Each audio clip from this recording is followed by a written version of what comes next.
All right, friends, welcome back to PrepperNow. Today we're going to be talking about some of the moves on these tariffs and why they're not being reported, but they are having an effect. And to some countries, they don't like it.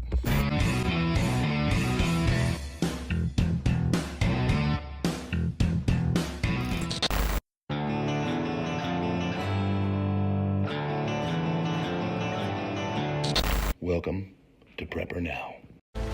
Please, Lord, help me get one more.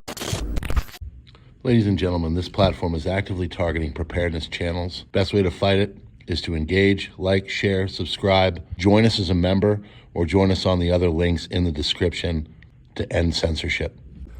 All right, friends, thanks so much for being here. You know what to do, hit the buttons and stuff. I want to talk, because I don't think there's been any kind of a good explanation on why some of these tariffs are actually going to be very effective. So right now, of course, the mainstream media is talking about how terrible they are, how bad they're going to be on your wallet, and everything else.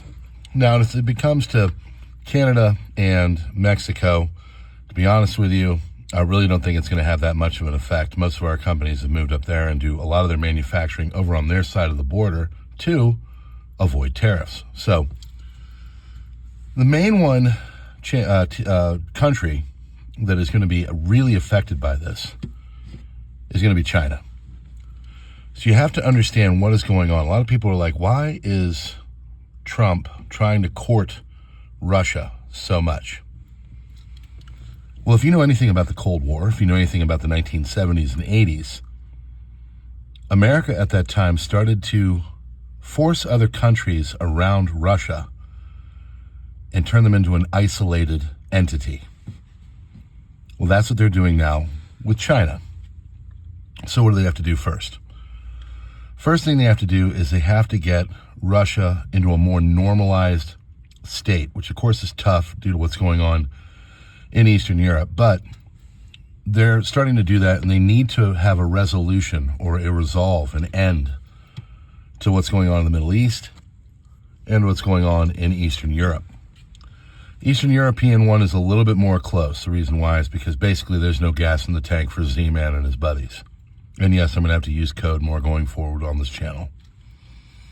Middle East, there is a back heels kind of stance of the different groups in Lebanon and stuff, and Israel taking them on.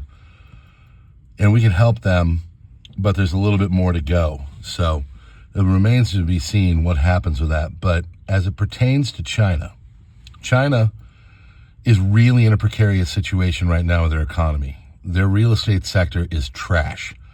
They're pumping everything they can into their economy to make it keep growing, but it's not working. They're literally, their economy name of their economic program right now is whatever it takes, literally.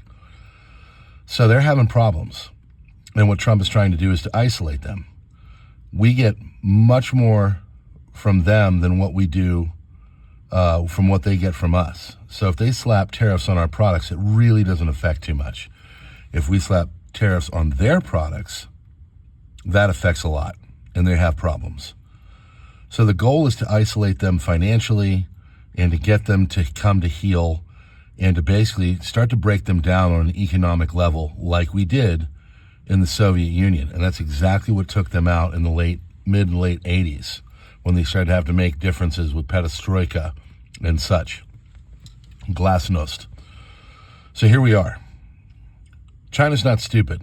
China's infiltrated a lot of our institutions. China infiltrates everything. Why do you think there's a little bit of a pro-Chinese thing here on this platform? Why? Because they've infiltrated it in certain ways.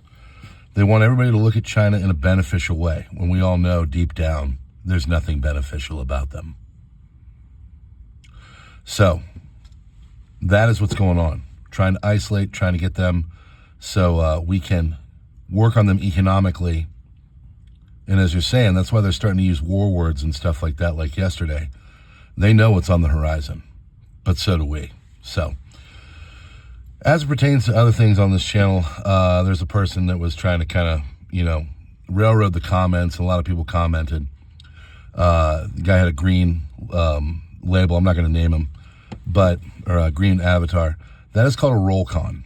A roll con is a role-playing conservative, where they come in, they act like they're sympathetic, and they'll say, oh, I like this about that. But everything is trying to tear down what is going on the channel, whatever content creator, whatever subject they're going after. Roll cons are all over the place.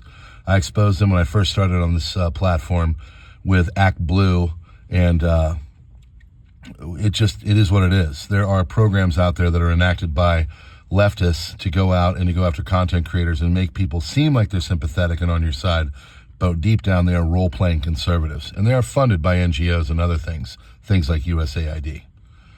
So when you see them, don't engage. I know who they are. I know what they look like, and I'll very quietly remove them from the equation. Friends, thanks so much for being here. Hit the buttons and stuff. God bless you all.